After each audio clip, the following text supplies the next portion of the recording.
కార్యక్రమమునకు స్వాగతం. నేటి ధ్యానాంశము స్వస్థత, హీలింగ్. ఆయన పొందిన గాయములను బట్టి మనకు స్వస్థత కలుగుచు ఉన్నది. యెషయా గ్రంథము 53వ అధ్యాయము 4వ వచనము. By the wounds Jesus Christ has received, we are healed. యెషయా గ్రంథము 53వ అధ్యాయము 4వ వచనం. తాను పొందిన దెబ్బల ద్వారా విలువైన స్వస్థత కలిగే, గాయములన్ నా కొరకు పొందెను యేసు ప్రభు. మన అతిక్రమ క్రియలను బట్టి మరినలుగా గొట్టబడెను. వ్యాధిగ్రస్తునిగా వ్యాకులముందెన్ వీక్షించి త్రిప్పిరి ముఖముల్. గాయములన్ నా కొరకు పొందెను యేసు ప్రభు. సొగసైన లేదు, సొరుకు లేదు, దుఃఖ భరితోడాయెను.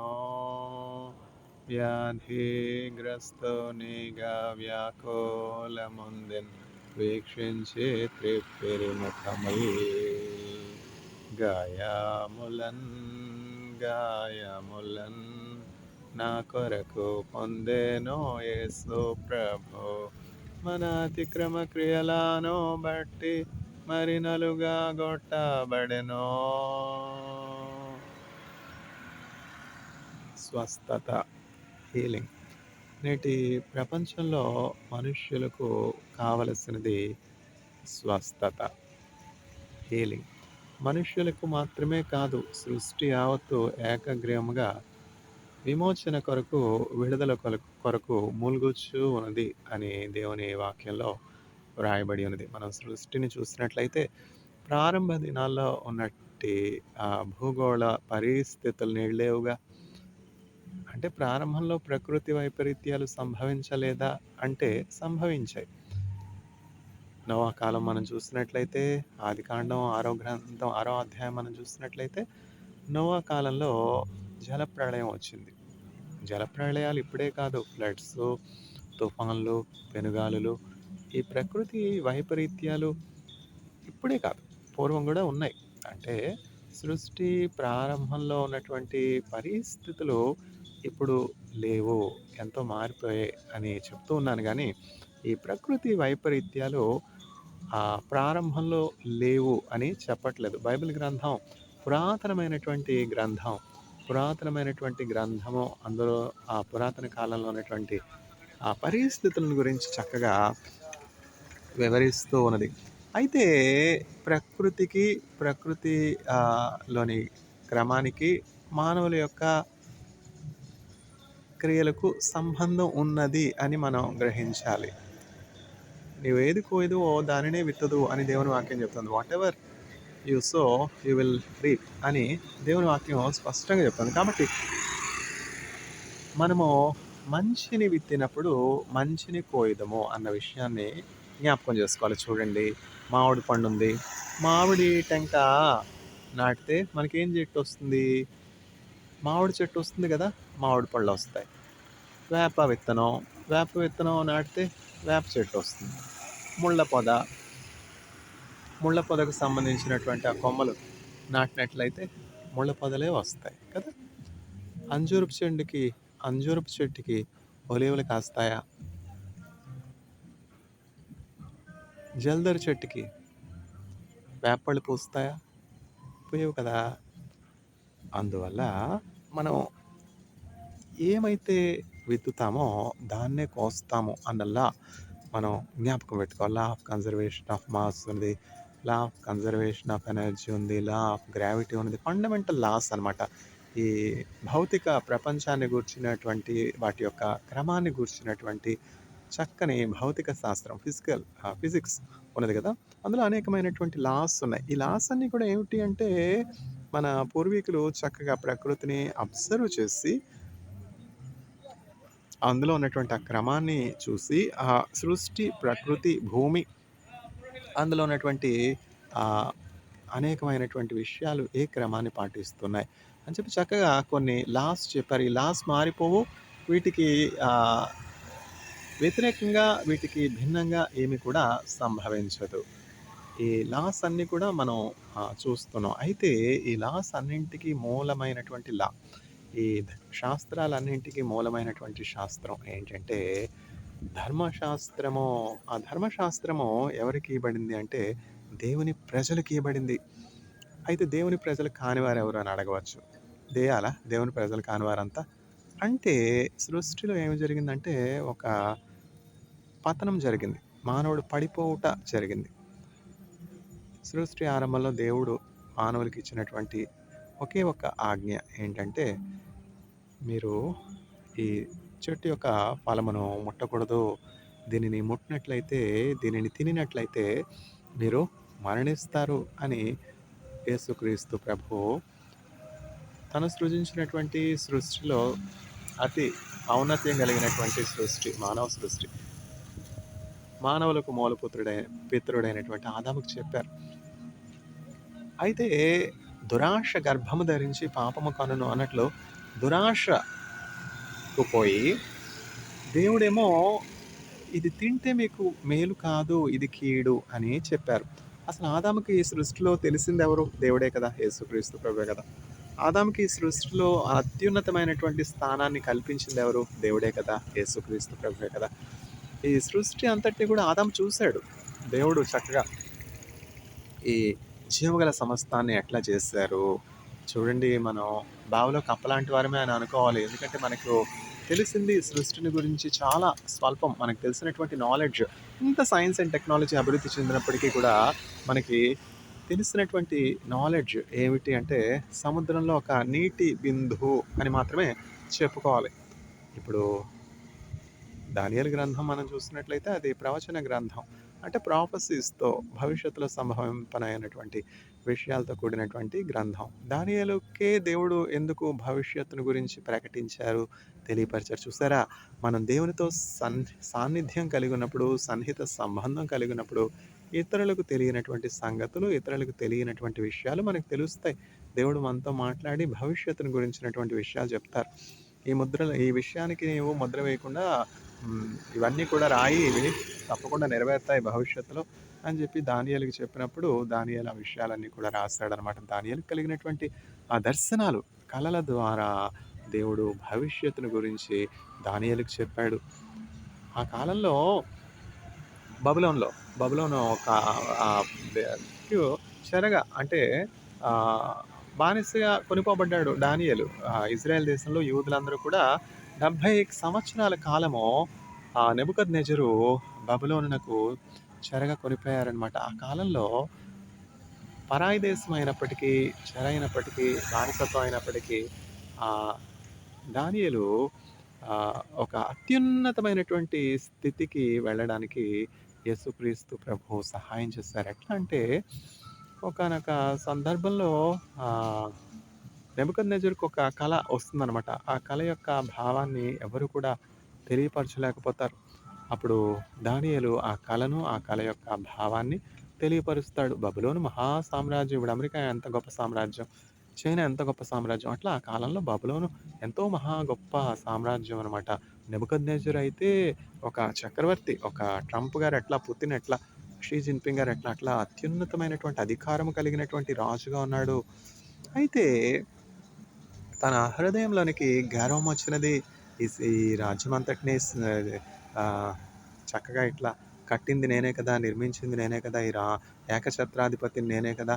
అని చెప్పి తన సృష్టి అంతటిని చూసి గర్విస్తూ ఉన్నాడు. చూసారా? గర్వమునకు ముందు నాశనం ఉంటుందనమాట. నాశనమునకు ముందు గర్వం ఉంటుంది. అంటే ఏంటంటే గర్వం ఎప్పుడైతే వస్తుందో పతనం వస్తుంది. ఆ నెబుకద్నెజరు హృదయంలోనికి ఎప్పుడైతే ఆ గర్వం వచ్చిందో ఈ సృష్టి అంతటికి, తన రాజ్యాన్ని అంతటికి ఆ మూలాధారం దేవుడు అన్నటువంటి సత్యాన్ని విసర్జించి, తను కేవలం నిమిత్త మాత్రుడు, తను కేవలం ఒక ఊపిరి, తను కేవలం ఒక గడ్డి పోచ, తను కేవలం ఒక మట్టి చేత సృజించబడ్డాడు. ఆ అధికారము, ఆ ప్రజలు, ఆ రాజ్యము, ఆ భూమి అన్నీ కూడా దేవుని సొత్తు అన్నటువంటి సత్యాన్ని విస్మరించినప్పుడు, అజ్ఞానానికి చోటిచ్చినప్పుడు ఆహ్, ఏమైందంటే దేవుని దూత ప్రత్యక్షమై చెప్తుందనమాట. నీ ప్రజలు నిన్ను తోలివేస్తారు. నువ్వు అడవి జంతువు వలె అడవి మృగము యొక్క స్వభావం కలిగి గడ్డి తింటావు. మనుషులెక్కడైనా గడ్డి తింటారా? చూసారా? అయితే నెబుకద్నెజరుకు దేవుని యొక్క దూత ప్రత్యక్షమై ఏమని చెప్తా ఉందంటే, నీవు దేవునిని ఘనపరచకుండా ఇంత ఆధిక్యత, ఇంత గొప్పతనాన్ని నీకిచ్చినటువంటి ఆ దేవుడిని విస్మరించావు గనక, నీ హృదయంలో నువ్వు గర్వించి ఆ విశాల సామ్రాజ్యాన్ని ఏదో నువ్వే కట్టేస్తావు, నువ్వే నిర్మిస్తున్నావు అని అనుకున్నావు గనక, ఏం జరుగుతుందంటే, ఏ ప్రజలైతే నీ వారు అని నీవు అనుకుని గర్వించావో, ఆ ప్రజలు నిన్ను తోలివేస్తారు. రాజ్యం నుండి వెలుపలికి తోలివేస్తారు. నువ్వు అరణ్యం పాలైపోతావు. అరణ్యవాసం చేస్తావు. అంత మాత్రం కాదు, మంచు పడుతుంది నీ మీద. తర్వాత నువ్వు అడవి మృగ స్వభావం కలిగి గడ్డి మేస్తావు అని చెప్పి, ఆ విషయాలన్నీ చెప్పినప్పుడు దేవదూత చెప్పినట్లే నెబుకద్నెజరుకు సంభవిస్తుంది. ఎప్పుడైతే మరలా నీవు తిరిగి నీ ఆహ్, నిజ స్థితిని నువ్వెంత అల్పుడవో గమనిస్తావో, గ్రహిస్తావో, దేవుణ్ణి మహింపరుస్తావో, అప్పుడు మరలా తిరిగి నీ రాజ్యాన్ని దేవుడు నీకు ఇస్తాడు. చూసారా? మనం ఈ లోకంలో ఉంటూ ఉన్నప్పుడు మనం కేవలము నిమిత్త మాత్రలో, మనం కేవలము దేవుని వలన సమస్తం పొందుకున్నాము అన్నటువంటి సత్యాన్ని కలిగి ఉండాలి. ఆరోగ్యం పోతే చాలదా? ఎంతమంది ఆరోగ్యం లేకుండా ఉన్నారు. జయలలితమ్మ గారికి ఏమన్నా కొదవా చెప్పండి? హాస్పిటల్‌కి వెళ్లారు, తిరిగొచ్చారు. ఎంత ఆస్తి? ఎన్ని కోట్ల ఆస్తి? 81,00,00,000 ఆస్తా? 81,000 కోట్ల ఆస్తి. చెప్పుకుంటూ పోతే అట్లాంటి ఉన్నతమైనటువంటి స్థితిలో ఉన్నటువంటి వారు, అనేకమైనటువంటి గొప్ప ధనవంతులు, వాళ్ళ జీవితాన్ని మనం పరిశీలించినప్పుడు చివరికి ఎంత దుఃఖకరమైనటువంటి రీతిలో వాళ్ళ జీవితాలు అంతమైపోయినాయి. కాబట్టి మనం ఎప్పుడు కూడా ఇదే ప్రార్థన చేయాలి. ప్రభా, నా అంత్యదశ ఇశ్రాయేలీయుల వలె ఉండునుగాక. May the end of mine be like the end of the people of God. వాళ్ళు పీపుల్ ఆఫ్ గాడ్ ఎందుకు అయ్యేవారు? అబ్రహాము సంతతి. అది అంత మాత్రం కాదు, వారు దేవుని నిబంధన జనులు. దేవుడు వారితో ఒడంబడిక చేసుకున్నాడు. దేవుడు వాళ్ళని ప్రత్యేకపరిచాడు. దేవుడు ఇశ్రాయేలీయులకు ఆయన యొక్క ఔన్నత శక్తిని, ఆయన యొక్క గొప్పతనాన్ని, ఆయన యొక్క ఘనతను బోధించారు. అందువలన ఇప్పుడు చూసినట్లయితే ఇశ్రాయేలీయులు దేవుని యొక్క ప్రజలై ఉన్నారు. 40 సంవత్సరాలు వాళ్ళు ఎన్నో కష్టాల గుండా వెళ్ళారు. అరణ్యం గుండా వెళ్ళారు. కష్టాల గుండా వెళ్ళారు. అయితే దేవుడు వారు దేవుని మీద ఆధారపడినట్లు, దేవుని మీద విశ్వాసం ఉంచినట్లు, వాళ్ళకి విశ్వాసంలో వృద్ధి కలిగినట్లు దేవుడు అనేకమైనటువంటి అద్భుతాలు వాళ్ళ జీవితంలో చేశారనమాట. ముందు నుయ్యి వెనక గొయ్యి అంటారు కదా! అట్లాంటి పరిస్థితి గుండా వాళ్ళు వెళ్ళారు. వెనక అతనేమో ఫరో తరుముతూ ఉన్నాడు. ముందేమో ఎర్ర సముద్రం ఉంది. వాళ్ళేమో పరాయి దేశంలో ఉన్నారు. బానిసలుగా ఉన్నారు. విడుదల కొరకు ఎదురు చూస్తున్నారు. ఎంతమంది తమ స్వదేశంలోనే బానిసలుగా ఉన్నారు చెప్పండి? ఆకలి దప్పులు ఉంటే అది బానిసత్వం కాదా? చేయలేని పని భారం ఉంటే అది బానిసత్వం కాదా? ఉదయం నుంచి రాత్రి వరకు కష్టపడతా ఉన్నారు. రాత్రి నుంచి ఉదయం వరకు కష్టపడతా ఉన్నారు. కన్‌స్ట్రక్షన్ ఫీల్డ్‌లో ఉన్నవారు బ్రిడ్జెస్ కన్‌స్ట్రక్ట్ చేసేవారు. రోడ్ కన్‌స్ట్రక్ట్ చేసేవారు. పొట్ట చేత పట్టుకుని నార్త్ ఇండియా నుంచి సౌత్ ఇండియా వచ్చినటువంటి బిడ్డలు ఎంతమంది కష్టపడుతున్నారు బలహీనమైనటువంటి దేహాలతో. ఇంత కష్టపడితే వాళ్ళకి వచ్చేది ఏమిటి అంటే రోజుకి ₹1000 కూలీ దొరకడమే కష్టం. ఇది బానిసత్వం కాదా? అట్లాంటి కఠినమైనటువంటి బానిసత్వాన్ని ఇజ్రాయేలీలు అనుభవిస్తూ ఉన్నప్పుడు వాళ్ళు దేవునికి మొరపెట్టారు. అబ్రహాము దేవా, ఇస్సాకు దేవా, యాకోబు దేవా, మా పితరుల దేవా, మేము ఎంతో దీనదశలో ఉన్నాము, పరాయి దేశంలో ఉన్నాము. మా పితరుడైనటువంటి యాకోబు 70 మందిగా ఈ దేశానికి వచ్చాడు. ఆ కాలంలో అయితే యోసేపు ఈ ఐగుప్తు దేశంలో రాజు వలె ఉన్నాడు. అప్పుడు ఆ రాజు యోసేపుని బట్టి యాకోబుని ఎంతగానో ఘనపరిచాడు. ఆ యాకోబుతో వచ్చినటువంటి యాకోబు యొక్క బిడ్డలు, వారి యొక్క భార్యలు, మనవలు, మనమరాళ్ళు అందరూ కూడా చక్కగా సంతోషం కలిగి ఉన్నారు. అయితే ఈ కాలము గతించినప్పుడు యోసేపు మరణానంతరము యోసేపుని ఎరగనటువంటి రాజు క్రొత్తగా వచ్చాడు. ఇదెక్కడ? రెండవ గ్రంథం. ధర్మశాస్త్రంలో రెండవ పుస్తకం ఏమిటి? ఎక్సోడస్. ఎక్సోడస్ అంటే నిర్గమకాండం. నిర్గమకాండంలో ఇవన్నీ చూస్తాము.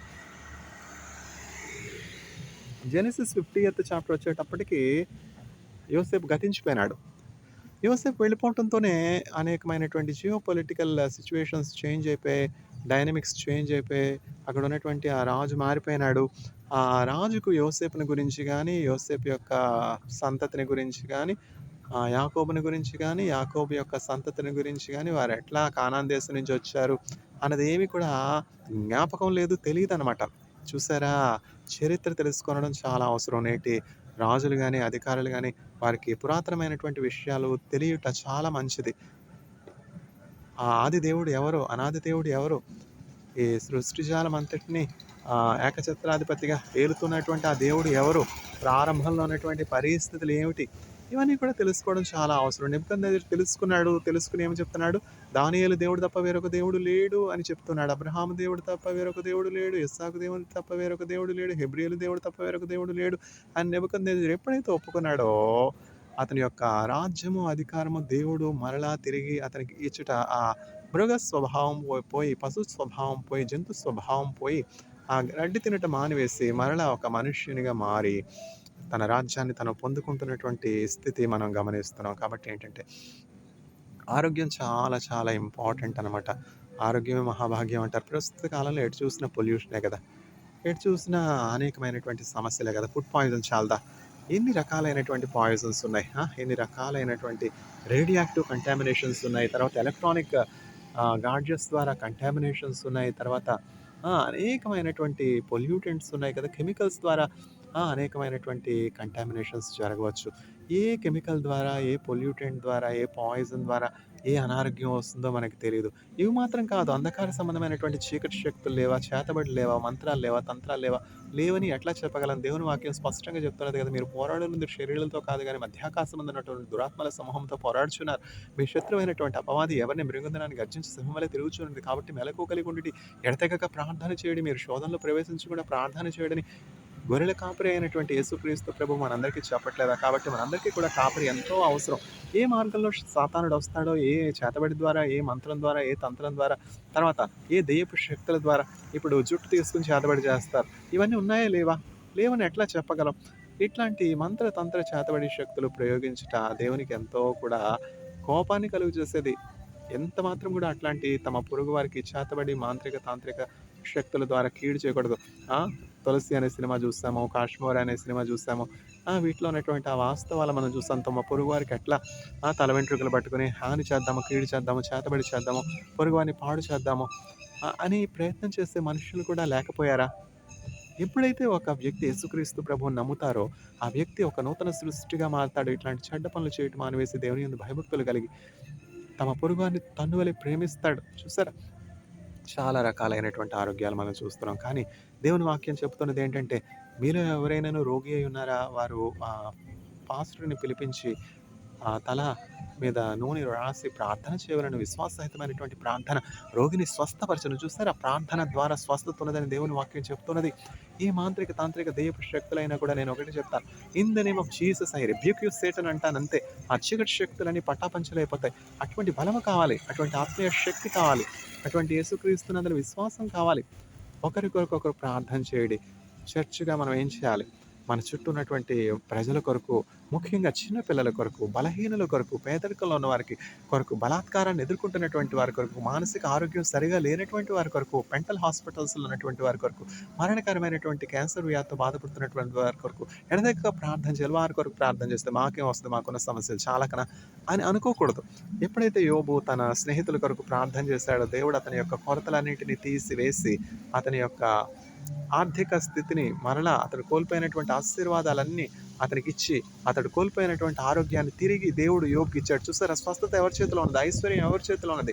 దీవెన ఎవరి చేతిలో ఉన్నది? ఆశీర్వాదం ఎవరి చేతిలో ఉన్నది? ఆ దేవుణ్ణి మనం గమనించాలి. Elohim El Israel, Elohim El Israel, Elohim El Israel అని చెప్పి నెబుకద్నెజరు ఒప్పుకున్నాడు.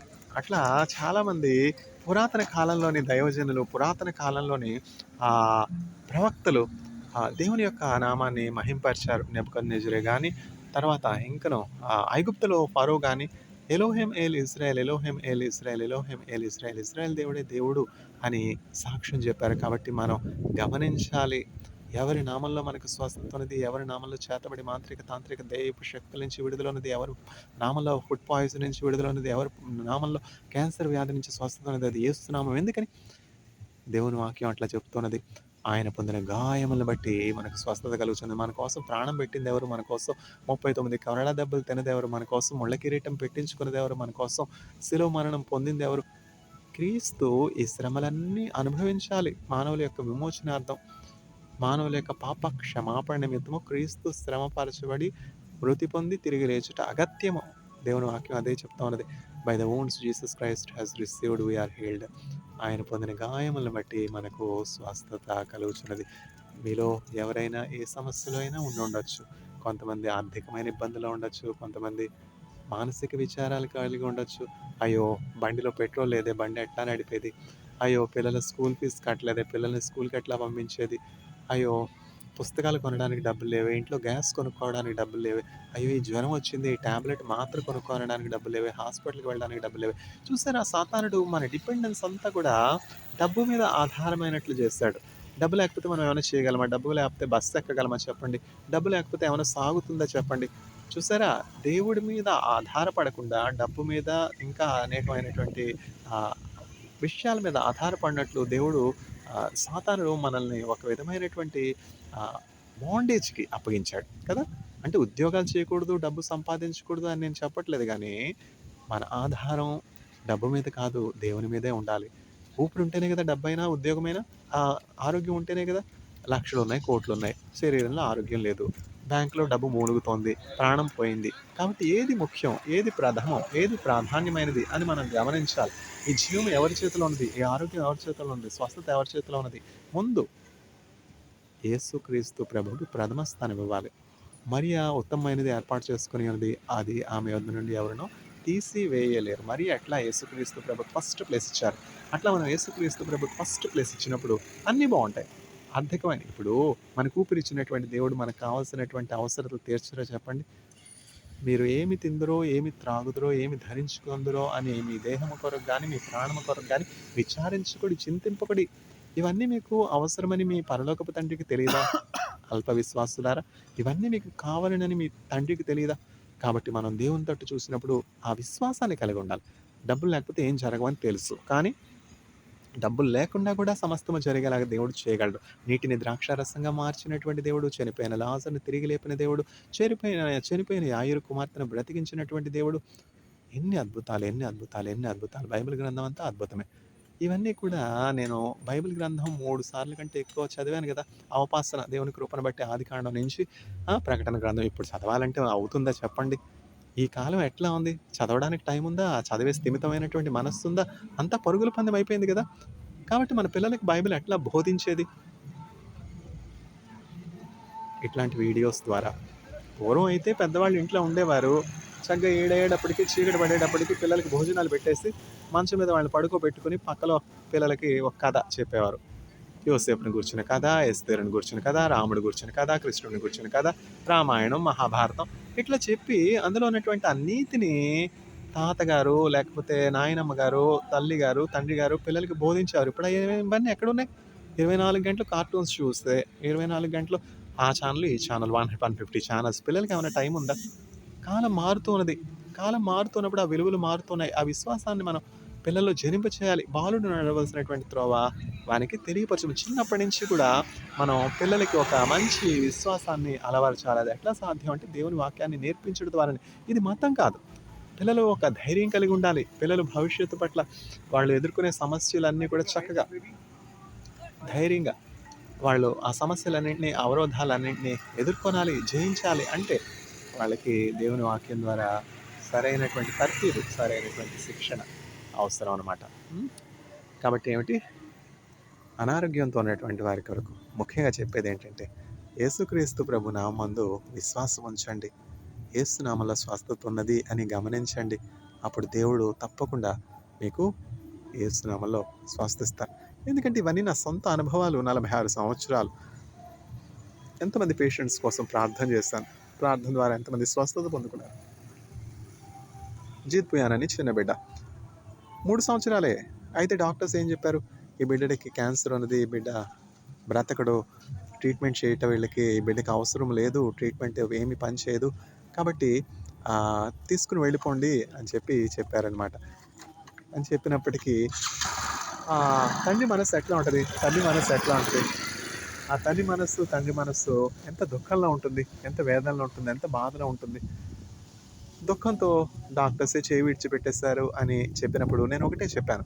యెహోవా ఈరే, యెహోవా ఈరే. God is provider of everything. యెహోవా ఈరే. దేవుడు స్వస్థపరుస్తాడు. యేసునామములో ప్రార్థన చేద్దాం. అనిజిత్ భయాన్ అనే బిడ్డ కోసం ఉపవాసం ఉండి విశ్వాసం ప్రార్థన చేస్తున్నప్పుడు ఇప్పటివరకు ఆ బిడ్డ చక్కగా ఆరోగ్యంగా ఉన్నాడు. అస్సాం వెళ్ళారు ప్రయాణంలో, అంతట్లో క్షేమం తెచ్చి అట్లా అనేకమైనటువంటి సాక్ష్యాలు. కానీ ఒకటి ఇంపార్టెంట్ ఏంటంటే, ఈ ప్రాణం శాశ్వతం కాదు, ఎప్పుడైనా పోవచ్చు. క్యాన్సరే రావాలా ప్రాణం పోవాలంటే? అంటే నేను చెప్పేది ఏంటంటే, ముఖ్యంగా యేసుక్రీస్తు ప్రభువుని తెలుసుకున్నప్పుడు, ఆయన నామందు మనం విశ్వాసం వచ్చినప్పుడు ఏం జరుగుతుంది అంటే, నిశ్చయంగా మనం పరలోకాన్ని స్వతంత్రించుకుంటాం. ఈ లోకం మనకి శాశ్వతమా చెప్పండి? 70 సంవత్సరాలు, 80 సంవత్సరాలు ఎప్పుడో ఆత్మ దేహాన్ని విడిచిపెట్టి వెళుతుంది కదా! ఆ ఆత్మ ఎక్కడికి వెళుతూ ఉన్నది? ముస్లిమ్స్ ఒప్పుకుంటారు, హిందువులు ఒప్పుకుంటారు, క్రైస్తవులు ఒప్పుకుంటారు ఆత్మ ఉన్నదని. ముస్లింలు ఒప్పుకుంటారు, హిందువులు ఒప్పుకుంటారు, క్రైస్తవులు ఒప్పుకుంటారు పరలోకం ఉన్నదని. అయితే ఆ పరలోకమునకు వెళ్ళడానికి మార్గం ఏది అని దేవుని వాక్యం మనకు స్పష్టంగా చెప్తుంది. యేసయ్య చెప్పారు, నేనే మార్గము, నేనే సత్యము, నేనే జీవము, నా ద్వారా తప్ప పరలోకం ఎవరు చేరలేరు. చూసారా? ఎందుకని? ఆ పరలోకంలో ప్రవేశించాలి అంటే కొన్ని స్ట్రిక్ట్ రెగ్యులేషన్స్ ఉన్నాయి, లాస్ ఉన్నాయి, కొన్ని అర్హతలు మనకు కావాలి కదా! ఇప్పుడు ఇజ్రాయెల్ వెళ్ళాలి. అక్కడ నాకెవరు తెలీదు. వీసా లేదు. ఎట్లా వెళ్ళేది? ఇజ్రాయెల్ వెళ్ళాలంటే వీసా కావద్దు, టికెట్ కావద్దు, సైకిల్ మీద వెళ్తానా? అట్లనే పరలోకం వెళ్ళాలి అంటే ఆ మార్గం ఎవరు? మనం మోసుకొని పోయేది ఎవరు అంటే యేసుక్రీస్తు ప్రభువే. ఈ దేవుడు మనకు సదాకాలం దేవుడై ఉన్నాడు. మరణం వరకు ఆయన మనల్ని నడిపించాడు. చూసారా? పరలోకం వెళ్ళడానికి ద్వారం యేసే అని తెలుసుకోనాలి. ఈ లోకంలో ఉన్నంతకాలం మనం క్షేమంగా, భద్రంగా ఉండాలి అంటే దేవుని యొక్క కాపుదల, అంటే యేసుక్రీస్తు ప్రభువు మన కాపరిగా ఉండాలి. ఏ ఫుడ్ పాయిజన్ అయినా, ఏ మాంత్రిక, తాంత్రిక, దయ్యపు శక్తులైనా మనకి హాని చేయకుండా ఉండాలి. ఎన్ని శక్తులతో పోరాడుతున్నాను. క్రైస్తవ్యం అంటే ఏమైనా సులువా? ఇట్స్ ఏమైనా బెడ్ ఆఫ్ రోజెసా? క్రైస్తవ్యం అంటే every day బ్యాటిలింగ్ with dark forces. Christian life is not so easy. Christian life is filled with so many dangers. Yet, a Christian can say, though I walk through the valley of shadow of death, I fear no evil, for thou art with me, thy rod and thy staff, they comfort me. అంధకార శక్తులు సత్యము, వాస్తవం. దురాత్మల సమూహాలు వాస్తవం. దైవపు శక్తులు వాస్తవం. ఇవి లేకపోతే యేసయ్య ఎందుకు చెప్తారు? యేసయ్య కావునా పిచ్చా? వీడు పిచ్చివాడు అన్నారు. ఇప్పుడు మామిడి పండు చూపించి వేప పండు అంటే అవుతుందా? వేప పండే కదా. మామిడి చెట్టే కదా. కాబట్టి మనం ఈ లోకంలో ఉన్నంతకాలం యేసుక్రీస్తు ప్రభువుని రక్షకునిగా కలిగి ఉన్నప్పుడు ఈ విధమైనటువంటి కీడుకు మనం భయపడం. ఏ అపాయమునకు భయపడం. గాఢాంధకారములో నేను సంచరించను, ఏ అపాయమునకు నేను భయపడను. ఎలాగనగా నీవు నాకు తోడై ఉండు, నీ దండము, నీ దుటికర నన్ను ఆదరించు. May God bless all the audience with healing in the name of Jesus. Amen.